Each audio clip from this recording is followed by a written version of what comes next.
నిజం ఉంది, ఎంత అబద్ధం ఉంది అని తెలుసుకుంటున్నాం. మనకిక్కడ ఇండ్లు మొత్తం చూడొచ్చు.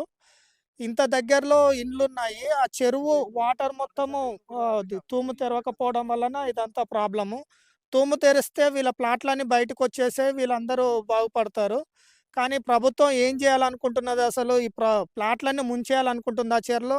ఇక్కడున్న సాదా సీదా డ్యూటీలు జేసుకొని ఏదో రూపాయి కూడబెట్టుకొని, సంపాదించుకొని ప్లాట్‌లు ఎప్పుడో పనికొస్తుంది గదా అనేసి కొనుక్కున్న వాళ్ళందరివి ప్లాట్‌లన్నీ మునిగిపోవడం జరిగింది. ఇక్కడ ఎలక్ట్రిక్ స్తంభాలేసిర్రు. కరెంట్ పోల్స్ అన్నీ ఏసున్నా గూడాను నీళ్ళలో ముంచేశారు వీళ్ళు. ఇక్కడ సగములో ఇల్లు కన్‌స్ట్రక్షన్‌లో గూడా అయ్యున్నది. సెకండ్ ఫ్లోర్ వరకు గట్టారు. థర్డ్ ఫ్లోర్ మధ్యలో ఆపేశారు వాటర్ రావడం వలన. ఇక్కడ చాలామంది ఇళ్ళకి వాటర్ రావడం, ఇది రావడం జరుగుతుంది. ప్రభుత్వాలు ఏం జేస్తున్నాయి? ఏంటి? ఓకే. చెప్పండి సార్. మీరు చెప్పండి. మాట్లాడండి ఒకరు. ఈ పరిస్థితి ఎంత తీవ్రత అంటే ఇరిగేషన్ డిపార్ట్మెంటు వదిలే వాటర్ని తీసుకుంటుంది, మరి అక్కడ వదలకుండా ఆపింది. అట్లా ఎలాగైందంటే అలుగుకి 12 ఫీట్ ఓపెన్ అక్కడ బంద్ కట్టి ఆ అలుగును కూడా సిమెంట్తో క్లోజ్ చేసి కిందకెళ్ళే దారిని కూడా వేరే వాళ్ళకి ఇచ్చింది. ఇరిగేషన్ డిపార్ట్మెంట్ ఎలా ఇచ్చింది? అసలు గవర్నమెంట్ ఎలా ఇస్తుంది ఇరిగేషన్ డిపార్ట్మెంట్ వెళ్ళి నీళ్ళు? అది మా మెయిన్ ప్రశ్న. గవర్నమెంట్తో పాటు ఇరిగేషన్ డిపార్ట్మెంట్తో ఎఫ్టీఎల్ ఈ చెరువుకి వరకు ఎఫ్టీఎల్ డిక్లేర్ చేయలేదు. ఇక చెరువు ఎలా ఉంది? చెరువులో మధ్యలో కూడా మేము కరెంట్ పోల్ చూపిస్తాం, అంతకుముందు రోడ్లు కూడా చూపిస్తాం, అవి కూడా మునిగిపోయినాయి. అంటే ఇరిగేషన్ డిపార్ట్మెంట్ కళ్ళు మూసుకొని ఉంది. ఇక్కడ మేము కొనుక్కున్నాను బాధపడుతున్నా చెప్తున్నా కూడా వాళ్ళకి ఏమి కనికరం లేదు. అది చాలా అన్యాయం జరుగుతుంది. అటు అమీన్పూర్ సైడ్ మేము వెళ్ళి చూపిస్తాము. అలుగు ఎట్లా క్లోజ్ చేశారో, చెరువులకు అలుగులు ఉంటాయి, అలుగులు ఓపెన్ చేయకపోవడం కూడా ఇది నేరం. ఆ నేరం కింద మేము నేరస్తున్నాం కాదు, వాళ్ళు నేరస్తులు. మేము కలెక్టర్ మేడం కూడా చెప్పాము. కలెక్టర్ మేడం గారు వచ్చి చూసి కల్లారా ఇమీడియట్ గా కమిటీ చేసి దీన్ని రిజాల్వ్ చేయాలి, లేకపోతే we're ready to die in front of them. Okay. సమస్య ఏందంటే ఇక్కడ ఆనకట్ట కట్టకపోవడము. ఈ సైడ్ ఆనకట్ట కడుతుంటే వాళ్ళందరికీ ప్లాట్‌లలోకి వాటర్ రాకపోతుండే. ఈ ఆనకట్ట కూడా లేకుండా చేశారు. ఇటువైపు కూడా ఒక ఆనకట్ట కట్టుకుంటే బాగుంటుంది. ఇక్కడ మనం చూస్తున్నాము బోరు కూడా ఉంది. బోరు కూడా వాటర్‌లో మునిగిపోవడానికి దగ్గరలోకి వచ్చేసింది. ఇక్కడ ఇన్ని ఉన్నా కూడాను వీళ్ళు ఆనకట్ట కట్టకపోవడం వలన వాటర్ ఇక్కడ ఫ్లో వచ్చేసి మొత్తం ఆ ఫ్లో ప్లాట్‌లలోకి వెళ్ళిపోయి ప్లాట్‌లు ఇబ్బంది పడుతున్నాయి. ప్లాట్‌లన్నీ మునిగిపోయాయి. మనం చాలా దగ్గరలో చెరువులు అబ్జర్వ్ చేసుకుంటే అక్కడ తూము ఉంటుంది, ఇవతల సైడ్ ఆనకట్ట ఉంటుంది. మరి ఈ చెరువుకు ఎందుకు ఆనకట్ట లేదు? ఈ సైడ్, ఇటు సైడ్ మొత్తం ఇండ్లున్నాయి కదా. నీళ్ళు అక్కడ ఆపేస్తే ఫ్లో పెరిగిపోయి ఎక్కడ డౌన్ ఉంటే అక్కడ నీళ్ళు వెళ్ళిపోతూనే ఉంటాయి. కాబట్టి ప్రభుత్వం వెంటనే వీళ్ళందరికీ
ఇక్కడ మనం చూస్తున్నాము చెరువుకు వాటర్ ఫ్లో రావడం వలన ఇండ్లు కూడా కట్టేసుకున్నారు. చాలా సంవత్సరాల కిందటే ఇండ్లు కట్టారు. కరెంట్ పోల్లు ఉన్నాయి, సీసీ రోడ్ ఉన్నాయి, డ్రైనేజీ ఉన్నాయి. ఇవన్నీ ఉన్నాక కూడా ఇక్కడ డ్రైనేజీ ప్రాబ్లం వలన వీళ్ళకు సమస్య వచ్చింది. ఇటురా, ఇక్కడ వాటర్ మొత్తం చూసుకుంటే మనకు ఇక్కడ మొత్తము స్తంభాలు ఉన్నాయి, అన్నీ ఉన్నాయి. కానీ వీళ్ళు చెరువుకు ఆనకట్ట వేయకపోవడం వలన ఇలా ప్రజలకు 3000 మంది ఇండ్లు మునిగిపోవడం జరిగింది. ఈ 3000 మంది ఇండ్లన్నీ గవర్నమెంట్ ఏం చేయట్లేదు ప్రస్తుతానికైతే. ఇక్కడ ప్రజాభవన్ దగ్గరకొచ్చి వాళ్ళు దాదాపుగా 15, 20 రోజులు అవుతుంది అప్లికేషన్ ఇచ్చి. వాళ్ళకు ఏమి సమస్య పరిష్కారం కాలేదు. ఇవన్నీ చూస్తున్నాము. ఇక్కడ చాలామందికి ఇంత పెద్ద ప్రాబ్లమ్స్ ఉన్నాయి. ఇక్కడే దగ్గరే ఇండ్లున్నాయి. ఇండ్ల దగ్గరికే డ్రైనేజ్ మొత్తం కలిపేసి ఒక ఆనకట్ట లేకపోవడం వలన ఈ ప్రజలందరికీ సమస్య వస్తుంది. సంవత్సరాల క్రితం ఇల్లు కట్టుకొని ఉన్నారు. వాళ్ళని అడుగుదాము ఇక్కడ ఇంతకుముందుకు ఎలా ఉండే, ఇప్పుడు ఎలా అయిపోయింది. అక్కడ డ్రైనేజీ వాటరు అక్కడ తూము తెరవకపోవడం వలన వాటర్ అంతా నీరు ఇండ్లలోకి రావడం జరిగింది. ఇక్కడ ఉన్న స్థానికులను అడిగి తెలుసుకున్నాను. చెప్పండి. తీసుకున్నప్పుడు 2017లో తీసుకున్న చెరువు ఎక్కడో 1/2 కిలోమీటర్ లోపల అక్కడ హౌస్ కనపడుతుంది కదా, అది అవతల ఉండే వాటర్. ఇది ప్రాబ్లం ఏంటి, అక్కడ కింద ఇన్ఫ్లో లేదు, అవుట్ఫ్లో వెళ్ళట్లేదు. ఆ మొత్తం వాటర్ ఇక్కడే జామ్ అయిపోతుంది. దీంట్లో డ్రైనేజ్ లేదు, ఆ మక్తా నుంచి డ్రైనేజ్ మొత్తం వాటర్ దీంట్లోకి వస్తుంది. ఇది చూడండి, ఇది మాకు వాటర్ ఈ డ్రైనేజ్ కూడా లేదు, మళ్ళీ ఓవర్ఫ్లో మాకు లోపడి దాన్ని ఇస్తూ ఉంది. అటు వాటర్ పోకుండా వాటర్ అక్కడ బ్లాక్ చేసేస్తే వాటర్ అంతా ఇటే ముందుకు వెళ్తుంది, కానీ ఎక్కడికి వెళ్ళాలి చెప్పండి. ఈ డెవలప్మెంట్ మొత్తం అయిపోయింది. మీరు రోడ్డు చూడండి, రోడ్డు ఇక్కడ వరకు వేసే వదిలేశారు. ఇది మాది రోడ్డు అలా యూటర్న్ రావాలి. అది సగం సగం దీనివల్ల డెవలప్మెంట్ అయిపోయింది. ఏం లేదు, మా డ్రైనేజ్ ప్రాబ్లం అట్లనే ఉన్నాయి, వాటర్ ప్రాబ్లం అట్లనే, వర్షాకాలం దోమలు వస్తూ ఉన్నాయి. ఇలా కబ్జా చేసేసి ఇలా ఇది కూడా అప్రూవల్, దీంట్లో పర్మిషన్ లేవని చెప్తున్నారు. కన్స్ట్రక్షన్స్ అయిపోయినాయి, డెవలప్మెంట్ అయిపోయింది. ఎక్కడ ఇబ్బందులు అక్కడే ఉన్నాయి. వాటిలో కూడాను ఇక్కడ మనకు సీసీ రోడ్ ఇక్కడ వరకు ఉంది. ఇక్కడ నుంచి ఇట్లా యూటర్న్ తీసుకొని అలా రోడ్ రావాలి. యాక్చువల్గా ప్రభుత్వం ఒక ఆనకట్ట కడితే సరిపోతుంది. ఆనకట్ట కడితే వీళ్ళందరికీ ప్రాబ్లం పోతుంది. చాలా చెరువులకు ఇండ్లున్న పక్కన ఆనకట్ట కడతారు. మరి ఈ చెరువుకి ఎందుకు కట్టలేదు, అమీన్పూర్ చెరువుకు? ఇక్కడ ఉన్న ప్రజలందరినీ ఎందుకు నీళ్ళలో ముంచేస్తున్నది ప్రభుత్వం అన్నది ఇంకా కొన్ని ప్లేస్లు ఉన్నాయి. అవన్నీ చూసి మనము తెలుసుకుందాం ఇంకా ఏం జరుగుతుంది.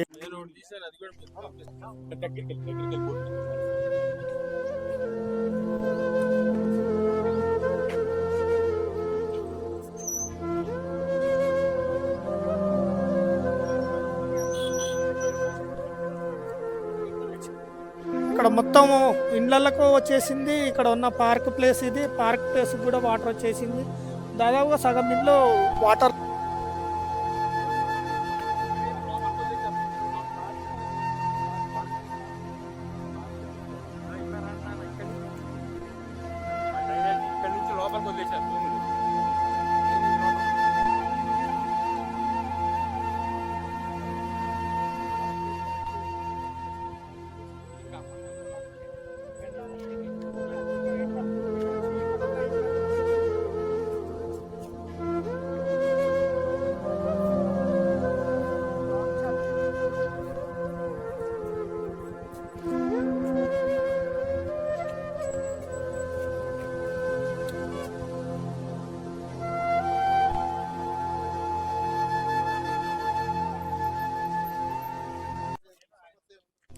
ఓకే, ఇక్కడ చూడండి ఇంట్లో ఉన్నదేమో ఇంత దగ్గరలో ఉన్నాయి.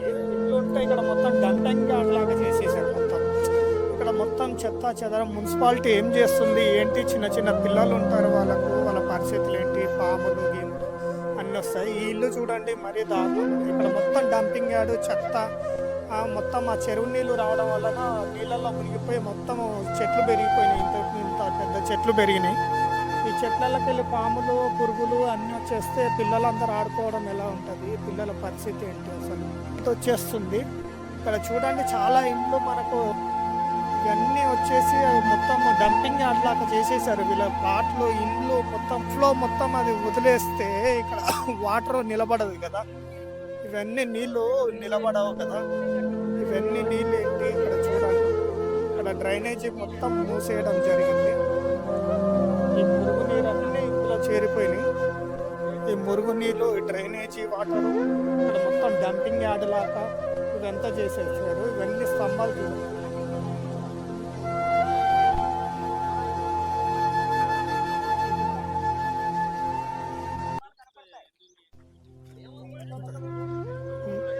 చేస్తుంది ఇక్కడికి వెళ్ళి. ఇదేదో కరెక్ట్ వే చేసేసి వాళ్ళకు వాటర్ చెర్లకు కరెక్ట్గా పోయి ఇక్కడ ఆనకట్ట వేసేస్తే వీళ్ళందరికీ ప్రాబ్లం ఉండదు కదా. చాలామంది ప్రాబ్లమ్స్ ఫేస్ చేస్తున్నారు ఇక్కడ. ఇక్కడ మొత్తం ఆనకట్ట లేకపోవడము, ఈ ఇళ్ళన్నీ మునిగిపోవడము, ఇక్కడ అంతా ఎంత మురుగు వాసన వస్తుంది ఏంటి చూడండి, ఇండ్లన్నీ ఉన్నాయి.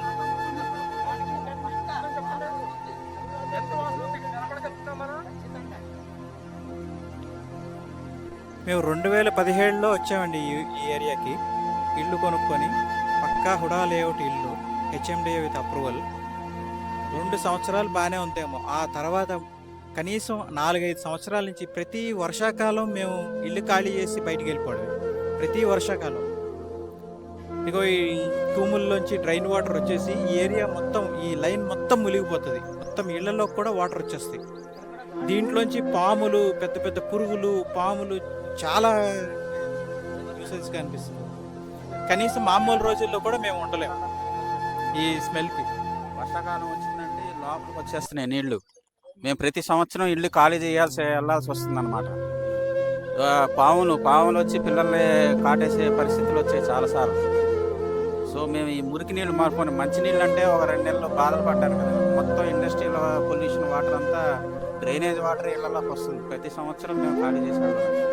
సో దయచేసి గవర్నమెంట్ వాళ్ళు దయచేసి గుర్తించి మాకు సరైన న్యాయం చేస్తాం. వదిలేస్తున్నారు. దానికి అసలు ఇల్లు కట్టడానికి ఎవరి కాళ్ళు రబ్బర్ ఫ్యాక్టరీసు, కోకాకోలా వాళ్ళు ఏదైతే వ్యర్థ జలాలు ఉన్నాయో అవన్నీ ఇటు వదిలేస్తున్నారు. వదిలేసిన దానికి ఒక వే లేదు. ఇక అది ఎప్పుడైతే వాన నీటితో కలిసిందో అది ఇళ్ల మీదకి వచ్చేస్తా ఉంది. మొత్తం రోడ్డు అంతా మోకాల దాకా నీళ్లు. ఇక మళ్ళీ అవుట్లెట్ లేకపోవడం వల్ల అది బ్యాక్ వస్తున్నాయి. అది అన్నమాట. దాంతో ఇక అన్ని మాకు రకరకాల రోగాలు, ప్రాబ్లమ్స్ అన్నీ మేము ఫేస్ చేయాల్సి వస్తుంది. కాబట్టి దయచేసి దీని గురించి జర ఆలోచించాలి గవర్నమెంట్, దానికి సంబంధించిన వాళ్ళు. ఈ కాలాన్ని సరైన దిశలో తీసుకెళ్లి ప్రధాన కాలువలో కలపాలని మా విన్నపం. ఎందుకంటే నాలా అంటూ దానికి ఒక దారి, దానికి ఒక ఎండ అనేది ఉండాలి. అది తీసుకెళ్లి చెరువులో కలిపేశారు. దాన్ని ఒక ప్రధాన కాలువలో కలిపితే ఈ సమస్య చాలా వరకు తీరుతుంది. ప్లస్ చెరువు అవుట్లెట్లు ఓపెన్ చేస్తే ఇంత బ్యాక్ వాటర్ కూడా రాకుండా ఉంటుంది. అది మెయిన్ సమస్య. అది చాలా చిన్న సమస్య, కానీ దాన్ని పట్టించుకోకపోవడం వల్ల పెద్ద సమస్య అయిపోయింది. ఈ విధంగా ఒక 5 సంవత్సరాల నుంచి మా ప్లాట్లలోకి, మా కూడా అప్రూవల్ లేఅవుట్లోకి మురుగునీరు వదులుతున్నారు. జలాలన్నీ కూడా, మా బోర్ వాటర్ అంతా కూడా కలుషితం అయిపోతుంది. ఇండస్ట్రియల్ పొల్యూషన్ మొత్తం వదులుతున్నారు. ఈ పొల్యూషన్ డైవర్షన్ చేయండి. మీరు ఒక పైప్ లైన్ వేసి దాన్ని సురక్షితమైన ప్రాంతాలకు పంపండి. ఇళ్ల మధ్యలోకి డ్రైనేజీ నీరు, ఇండస్ట్రియల్ పొల్యూషన్ వదలటం ఏంటి? ఈ నీళ్లతో మేము చాలా ఇబ్బందులు ఎదుర్కొంటున్నాము. ఇట్టి విషయంపై ప్రభుత్వం వారు గట్టి నిఘా వేసి, గట్టి దృష్టి పెట్టి ఈ వాటర్ని డైవర్ట్ చేస్తూ అలుగు, తూములు అన్ని తెరిచి మా యొక్క సమస్యలకి పరిష్కార మార్గం చూపాలని మేము సవినీయంగా కోరుకుంటున్నాము ముఖ్యమంత్రి రేవంత్ రెడ్డి గారిని.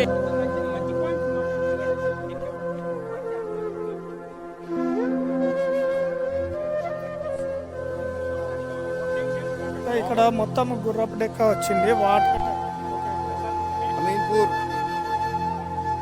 చెరువు బాధితులమైన మేము మా బాధ తెలియజేయడానికి ముఖ్యమంత్రి అయిన రేవంత్ రెడ్డి గారికి మా హృదయపూర్వక నమస్కారాలు తెలుపుతున్నాము. దయచేసి అయ్యా, మేము చిన్నవాళ్ళము, గత 20 మీడియా ద్వారా మా సమస్యలు ముందుగా మీడియా వాళ్ళకు కృతజ్ఞతలు తెలియజేస్తున్నాం. ఇంకో విషయం ఏంటంటే, మేము నిలబడ్డది మా ప్లాట్లు అండి. ఫస్ట్ అర్థం చేసుకోవాల్సిన విషయం, మమ్మల్ని చెరువు ముంచలేదు, భూమిని ఎప్పుడో 1980లో కొన్నాళ్ళు వాళ్ళ పిల్లలకి ఈరోజు డాక్యుమెంట్లు ఇద్దామనుకుంటే చెరువు ఇస్తున్నారు. ఇంతకంటే బాధాకరమైన విషయం వాళ్ళ దృష్టిలో ఇంకోటి ఉండదు. ఎందుకంటే ఒక్కొక్కరు 70 సంవత్సరాలు, మీకు చూడొచ్చు, అందరినీ చూడొచ్చు, 70 సంవత్సరాలు ఉన్నారు. వీళ్ళు వాళ్ళ పిల్లలకి ఇస్తున్న ఆస్తి ఇదే. ఏమి ఇస్తున్నారండి? ఈరోజు ప్లాట్ల బదులు చెరువు ఇస్తున్నారు, ముందు ఉట్టి పేపర్లు ఇస్తున్నారు. వాళ్ళు ట్యాక్స్ కట్టి రిజిస్ట్రేషన్ చేసుకొని ఈరోజు వాళ్ళ దాంట్లోకి వస్తే మీరు ఎఫ్టీఎల్ మీరు పోండి అంటున్నారు. ఎక్కడ పోతారండి వాళ్ళు? పేదల ప్రభుత్వం అంటున్నారు. కనీసం ఇప్పటికైనా వీళ్ళని తీసుకుంటే కనుక వీళ్ళు ఇంతకంటే వాళ్ళకి హెల్ప్ చేసింది ఇంకోటి ఉండదండి. ఎందుకంటే మేము ఎవరి మీద అభియోగాలు చేయాలని లేదు. మా సమస్య పరిష్కారం వరకే మేము ఆలోచిస్తున్నాం అంతే. ఎవరి మీదనో కంప్లైంట్ చేసి ఏదో సాధించాలని ఎవరికి లేదు. దయచేసి సమస్యను పరిష్కరించే దిశగా మేము ఆలోచిస్తున్నాం. అది బాధతో కొంతమంది అనొచ్చు ఏదన్నా తప్పుగా, అది మేము ఎవరిని ఉద్దేశపూర్వకంగా అనే విషయం అయితే కాదు. ఫస్ట్ ఆఫ్ ఆల్ అర్థం చేసుకోవాలి. ఒక్కొక్కరు 70 సంవత్సరాలు ఉన్నారండి, కొంతమంది లేరు, కొంతమంది చనిపోయారు, ఇంట్లో పేపర్లు ఉన్నాయి, వాళ్ళ పిల్లలకు తెలియదు. వచ్చి అడుగుదామంటే ఇక్కడ అంతా ఎఫ్టీఎల్ మీరు పారిపోండి, మీరు ఇక్కడ ఉండొద్దు, ఇది ఎఫ్టీఎల్ అంటున్నారు. ట్యాక్స్ కట్టి వాళ్ళు ఏదో గవర్నమెంట్ కబ్జా చేసిన ప్లాట్ల ఇవి ఏం కబ్జా చేసిరా ఈ ప్లాట్లు? వెంచర్ లేఅవుట్లు, అప్రూవల్ లేఅవుట్ అండి ఇవన్నీ. అప్రూవల్ లేవట్లో వాళ్ళ డాక్యుమెంట్ వాళ్ళ పిల్లలు వచ్చి నిలబడడానికి కూడా లేకుండా పరిస్థితి ఏర్పడ్డది. చెరువు అని అంటే మా తప్పు అవుతుంది. ఫస్ట్ మా ప్లాట్లను కబ్జా చేసింది మురుగునీరు మాత్రమే sir. 1985 layout panchayat approval layout అండి. చెప్తున్నాను, హైదరాబాద్ మొత్తం కూడా పంచాయతీ లేఅవుట్లు అవన్నీ ఈ మధ్య వచ్చింది ఈ లేఅవుట్లు ఇవన్నీ. సో వీళ్ళు కొన్నది ఇప్పుడు అఫీషియల్గా వీళ్ళు ట్యాక్స్ కట్టే తీసుకున్నారు. సరేనండి, ఇప్పటికే రిజిస్ట్రేషన్ అవుతున్నాయి కదా. ఇప్పటికి కొన్న వాళ్ళు ఇక్కడికి వచ్చి నిలబడగలుగుతారా?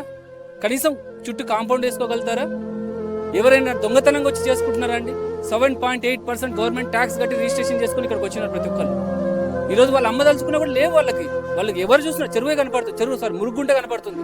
వాళ్ళ ప్లాట్లలో వాళ్ళు నిలబడే పరిస్థితి కూడా లేదు. ఎవరికి భయపడాలో తెలియట్లేదు. ప్రతి వాళ్ళు భయపెట్టే వాళ్ళు లేదు.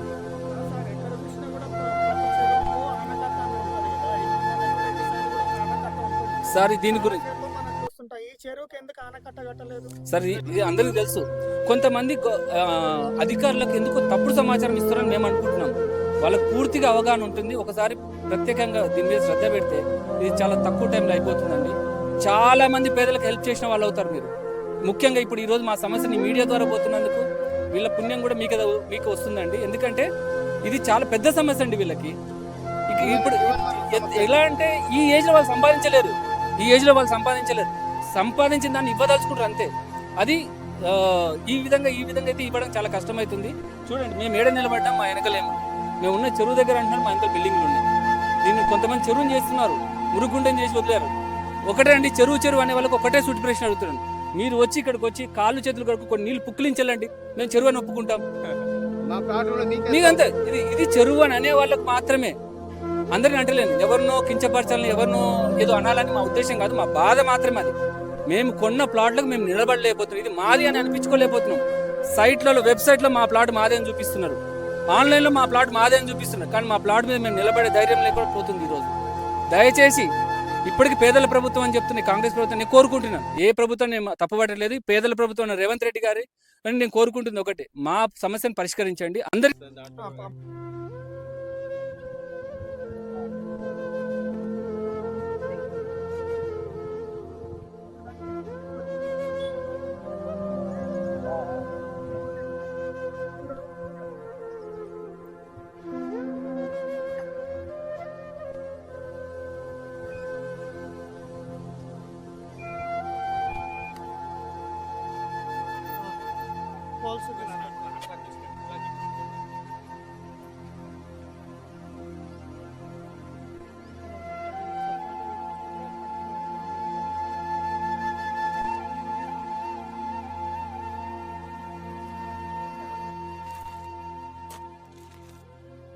సరే చెప్పండి సార్. ఇక్కడ సార్ సర్వే నెంబరు 202, 203, 205 మేము 1986లో కొన్నాం. కొన్న తర్వాత ఒక 20 సంవత్సరాల వరకు నీళ్ళు లేవు. అప్పటి నుంచి మొత్తం అలుగు మూసేయడం వలన నీళ్ళు మొత్తం మా ప్లాట్లన్నీ మునిగిపోయినాయి. అలా మా ఎవరి ప్లాట్లు ఎక్కడ ఉన్నప్పుడు తెలియకుండా పరిస్థితిలో ఉన్నాం. మీరు చూస్తున్నారు అక్కడ ఎలక్ట్రికల్ స్తంభాలు కూడా అప్పట్లో ఇచ్చిన కరెంట్ అది 86లో మాకు లేఅవుట్ వేయగానే కరెంట్ స్తంభాలు కూడా వేస్తారు. అప్పటి నుంచి మేము చాలా ఇబ్బందులు ఉన్నాం. అది అలుగు తెరిస్తే, మీకు అవుట్లెట్ తెరిస్తే కొన్ని వేల ప్లాట్లు అందరూ సంతోషంగా ఉంటారు. ఇది దయవుంచి గవర్నమెంట్ మాకు సహకారం చేస్తే తొందరగా తేలుతుంది. అది రేవంత్ రెడ్డి గారి దృష్టికి కూడా అయితే బాగుంటుంది. ప్రధానంగా కోరుకునేది తుమ్ము తెరవాలి.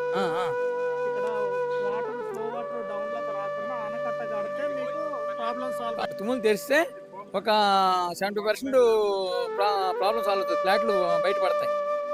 తూములు క్లోజ్ చేయటం అనధికారమా అధికారమా మాకు తెలియట్లేదు. మెయిన్ తూములు 5 ఉన్నాయి. మేము తెలుసుకుంది కొడుగుల తూము, చాకరి తూము, ఇంకా కొత్త చెరువు తూము పెద్ద పైకి ఉంది. పైకి ఉన్న తూము కిందకు ఉండాలి తూము ఏదైనా. ఆ కొత్త చెరువు లేదా మాకు ఇరిగేషన్ అధికారులు చెప్పారు. మాకు మేము బుర్ర ఉంది, చెరువు పైకి వెళ్ళవు కదా, కిందకి అయితే వెళ్తాయి. ముందు పెద్ద చెరువులు ఒరిజినల్ తూములు అవి ఎదురు మూసేసి ఉండి కంక్రీట్తో కూర్చుండి ఆ తూములకు అలుగు ఓపెన్ ఇంకా 12 feet మట్టి పోసారు. అది అర్థం చేసుకోండి. ఆ 12 feet మధ్య మీద అలుగు మూసారు. 12 feet అంటే 12 feet హైట్ లేసి ఇంకా 12 feet ఇక్కడ లేస్తుంది అనమాట. అప్పుడు పక్కన ఉన్న స్వర్ణపూర్ణి కాలనీ, HMT కాలనీ అన్నీ మునిగిపోతాయి. అది అవుట్లెట్ అనేది మూయటం నేరమా అసలు సిస్టమ్ ఏముంటుంది, అవుట్లెట్ మూయటానికి ఏదైనా చెరువుకి అసలు పర్మనెంట్గా మూయటం. అసలు ఒక్క రోజు మేము చూసాం, ఒక్క అలుగులోనే డ్రాప్ లీక్ అవుతుంది. అది సరిగ్గా మునిగిపోవటం వల్ల, అది సరిగ్గా ఏదో రాళ్ళు సరిగ్గా అయిపోవడం వల్ల ఇంకెక్కడ నీళ్ళు పోవట్లేదు. అది కూడా పక్కన ఒక బడా కన్స్ట్రక్షన్ కడుతున్నాడు కాబట్టి అది ఆపినట్టుగా అనిపిస్తుంది. మాకు తెలియదు ఈ లోకల్ వాళ్ళు ఏం చేస్తున్నామో తెలియదు. ఇది అన్యాయము, అనధికారం లాగా అనిపిస్తుంది. మేము ఈ సొసైటీలో ఉండాలని కాబట్టి చెప్తున్నాం. అది రేవంత్ రెడ్డి గారు కానీ, అడ్మినిస్ట్రేషన్ కానీ, కలెక్టర్ మేడం కానీ వచ్చి చూస్తే ఉన్న అన్యాయం ఏంటో, అనధికారంగా ఏం జరుగుతుందో తెలుస్తుంది. అప్పుడు మేము అందరం బయటపడతాం. మేము అన్యాయం కాదు, మేము నేరం అవుతా, మేము రెడీ ఒప్పుకుంటాం. మేము నేరస్తులం కావు. ఇక్కడ అది మెయిన్ ప్రాబ్లం. అది అమాయకులం నేరస్తులం కాదు, అమాయకులం కాదు. ఉన్న తర్వాత చుట్టూరు ఆనకట్ట కట్టాలి. ఇక్కడ దిగువ భాగాన ఆనకట్ట కట్టి ఎగువ భాగం మొత్తం నీళ్లతో నింపేశారు, మురుగునీరుతో. సో ఇందులో ఆల్రెడీ గత 20-30 సంవత్సరాల నుంచి మేము ఎన్నో కాంపౌండ్ వాల్స్, బేస్మెంట్లు కట్టుకున్నాము. రోడ్లు వేసి ఉన్నాయి. ఆ రోడ్ల పైన ఎలక్ట్రికల్ పోల్స్ కూడా ఉన్నాయి. మీకు ప్రత్యక్షంగా సాక్ష్యం. ఇందులో ఎవరు కొత్తగా తయారు చేసింది ఏం లేదు. పాత రోడ్ల పైన వేసిన ఎలక్ట్రికల్ పోల్స్ ఉన్నాయి. మా లేఅవుట్లో వేసిన ఎలక్ట్రికల్ పోల్స్ మీకు సాక్ష్యంగా కనపడుతున్నాయి ఈ రోజున. అలాగే 93 ఎకరాలకి ఒకప్పుడు ఆనకట్ట ఉండేది. ఆ చిన్నగా కడటం వల్ల ఆ ఆనకట్టను తెంపుకొని మొత్తం మా ప్లాట్లోకి నీళ్లు విస్తరించేసింది. ఇవాళ కొత్తగా ఏమంటున్నారు, 93 ఎకరాల చెరువు 400 ఎకరాల చెరువు అంటున్నారు. ఇది ఎలా సాధ్యమవుతుంది? పాత అలుగును ఓపెన్ చేస్తే అది ఆటోమేటిక్గా 93 ఎకరాల్లో చెరువు కుదించుకుపోతుంది, సరిపెట్టుకుంటుంది. రెండోది తూములన్నీ ఓపెన్ చేయాలి. మా ప్రధాన సమస్య మురుగునీరుని, ఆ పొల్యూషన్ వాటర్ని ఒక పైప్ లైన్ వేసి ఒక దారికి మళ్లించాలి. మీరు అవుట్లెట్స్ ఎప్పుడైతే ఓపెన్ చేశారో చెరువులో నీళ్లు ఉండవో. 93 ఎకరాలకే పరిమితం అయిపోతుంది చెరువు. 400 ఎకరాలు అనేది ఉట్టి మాట, అది కల్పిత మాట. దానికి మేము ఎవరం కూడా అంగీకరించట్లేదు. ఇది ప్రైమరీ స్టేజ్లో ఉంది. ఇరిగేషన్ వారు ఈ సమస్యను అర్థం చేసుకోవాలి. కలెక్టర్ మేడం గారు ఈ సమస్యను అర్థం చేసుకుని మా యొక్క సమస్యని మీరు తీర్చాలని మేము కోరుకుంటున్నాము. మాకు ఆల్రెడీ ఎగ్జిస్టింగ్లో ఇక్కడ రోడ్లు వేసి ఉన్నాయి, కాంపౌండ్ వాళ్ళు ఉన్నాయి, మా బేస్మెంట్లు ఉన్నాయి, ఎలక్ట్రికల్ పోల్స్ ఉన్నాయి. ఎలక్ట్రికల్ పోల్స్ కూడా సగం వరకు మునిగిపోయి మీకు కనిపిస్తున్నాయి. అవన్నీ కూడా మీరు చూడండి. తప్పకుండా ఇది 20 సంవత్సరాల నుంచి, గత 20 సంవత్సరాల నుంచి ఉన్న ఎగ్జిస్టింగ్ థింగ్స్ ఇవన్నీ. కొత్తగా మేము ఎవరో కాడ చేసినవి కాదు. వీటిలన్నింటినీ కూడా మళ్ళీ మీరు రీఆర్గనైజ్ చేసి ఆ డ్రైన్ ఓవర్ఫ్లోని అంటే అలుగుని మీరు ఓపెన్ చేసి ఆ తూములు ఓపెన్ చేయడం వల్ల మా సమస్య పరిష్కారం జరుగుతుంది. నెక్స్ట్ ఎగువ భాగాన్ని కూడా ఆనకట్ట కట్టేస్తే మా సమస్య తీరిపోతుంది. శాశ్వత పరిష్కారం మాకు దొరుకుతుంది. మాకు ఇన్లెట్ వాటర్ ఏదైతే వస్తుందో మురుగునీరు, పొల్యూషన్ వాటర్ని మీరు ఒక పైప్ లైన్ వేసి మీ సురక్షితమైన ప్రాంతాల్లోకి వాటిని తరలించండి. ఇది ఈ చెరువేమి డంపింగ్ యార్డ్ కాదు. మురుగునీరుతోనూ ఆ పొల్యూషన్ వాటర్తోనూ నింపటానికి దీనివల్ల మా భూగర్భ జలాలు అన్నీ కూడా, బోర్ వాటర్ అంతా కూడా స్మెల్ వచ్చేస్తుంది. రెండోది స్కిన్ ప్రాబ్లమ్స్ వచ్చేస్తున్నాయి. రెండోది అంతర్జాతీయ పక్షులు, వలస పక్షులు అన్నీ కూడా ఇక్కడికి వచ్చి చచ్చిపోతున్నాయి. ఇది పర్యావరణానికి చాలా పెను ప్రమాదంగా తయారైంది ఈ చెరువు. దీన్ని మీరందరూ కూడా తీవ్రంగా ఆలోచించి పరిష్కార మార్గం కనుక్కోవాలని చెప్పి మీ అందరినీ కూడా సభాముఖంగా వేడుకుంటున్నాము. చెప్పండి. చెరువు తూములన్నీ